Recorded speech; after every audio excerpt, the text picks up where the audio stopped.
Magandang araw mga bay, isang malakas na lindol nga ang yumanig sa malaking bahagi ng Mindanao kaninang umaga. Ayon sa mga ulat, ang lindol ay may lakas na magnitude 7.8 at tumama dakong alas 7:30 ng umaga malapit sa Maasim, Sarangani Province. Nagdulot ito ng malakas na pagyanig na naramdaman sa iba't ibang bahagi ng Mindanao. Ayon nga sa ibang balita mga bay, ito na nga po ang pinakamalakas na lindol na nangyari sa buong mundo ngayong taong 2026. Panoorin po natin mga bay ang ilang video na nakuha ng ating mga concerned citizens at atin nga po itong kinumpile mga bay para inyong mapanood.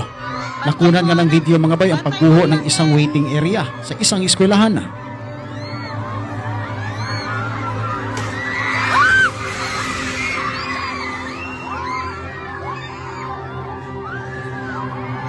Lingkod lang, lingkod lang! Lingkod lang! Lingkod lang! Lingkod lang! Lingkod... Lingkod lang! Lingkod lang! Lingkod lang! Lingkod lang! Lingkod lang! Dali, dali!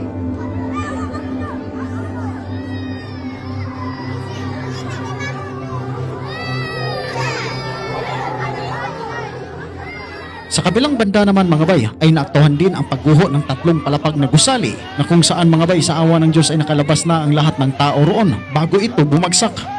Hoy! Alay!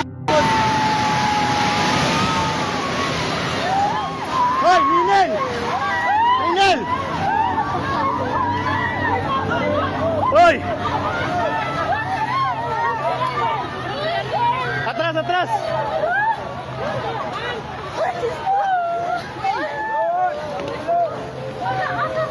Shit, natumba! Hoy, i-check yung mga kauban! Hoy, i-check yung mga kauban sa isa! I-check ba, hoy! I-check ma'am, kita kauban mo, Bert! Timani, Bert! Hoy, taga Jollibee! Tanawa, tanawa, tanawa, taga Jollibee! Isa-isa! Hoy, ma'am! Ma'am, dator ka tunga ma'am ta kay naik mga kahoy ma'am mo, bata ma'am. Lili. Dari mo, dari. Tanaw mo sa puste mama. Ayaw panik ka. Oh shit.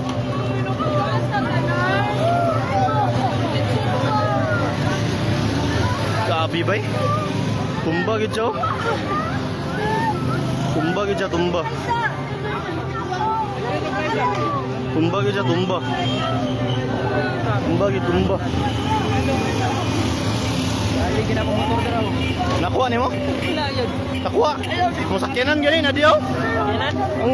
Ambot lang sa ay wala, safety ra to raw. Yang magiging mon kaon bay, magigawas ko bay. Ah shit.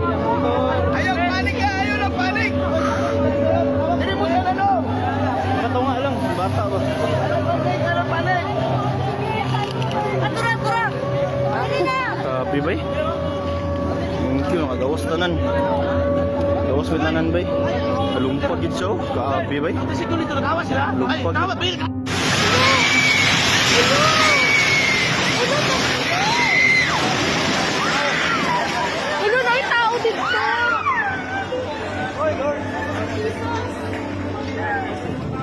Ito naman ay kuha sa isang covered court na kung saan ay magpa-float racing sana ang mga estudyante sa unang araw ng kanilang pasukan at niyanig nga ito ng malakas na lindol.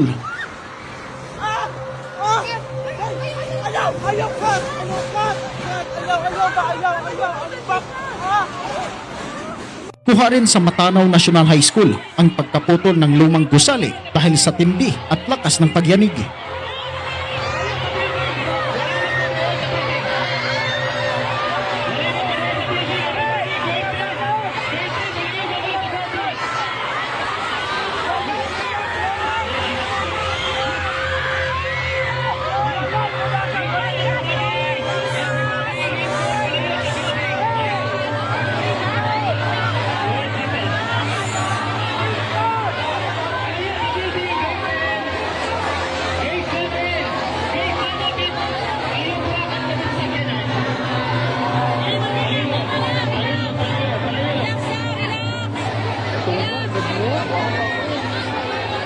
First biggest bang.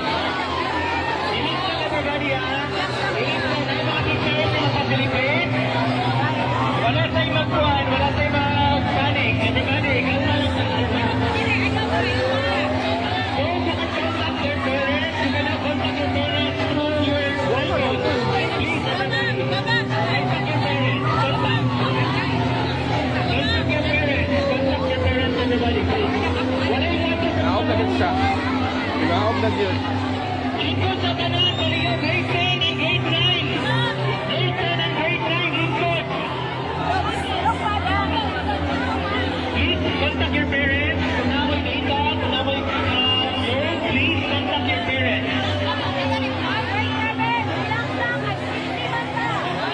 Relax lang ha, relax lang ha. Ano tayo mga parents to facilitate as well as our non-teaching personnel and also our nurses and some of the parents are still around. So relax lang ha. Please assist. Okay, walay masakat sa building. All students kami diri sa front. Ha? Ang mga nagpanood sa building, palayusan na. This is our evacuation area. Please move away from the buildings. Grade 10, mabilang grade 10 na rin niya. Paano nang lakaw ng suos? Teachers, please assist. Nain ang lakaw sa likod mga estudyante. Grade 10 teachers, please. Monitor your learners kapit sa building. Ikaw doon sa linya nila. All students. Relax lang ta ha, mga estudyante. Wala tayong muad pa sa rooms yun. Please assist. Contact your parents na. Then those who are Pansin din ang kakaibang galaw ng tubig sa mga pantalan mga bay at sa mga kumakalat na balita ng posibleng magka-tsunami. Nakunan din sa grupo ng mga nagkakamping sa lawa ang pagguho ng lupa mula sa ibabaw ng bundok na siyang epekto sa magnitude 7.8 na lindol. Lolo.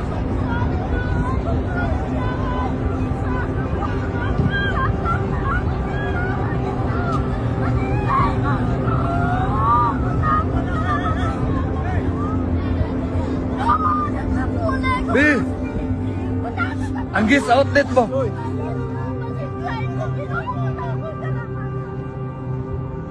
Gol, anggis outlet mo!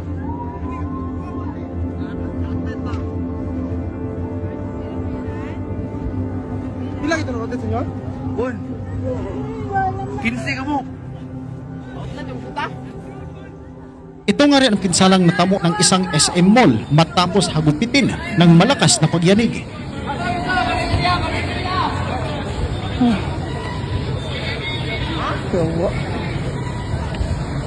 God.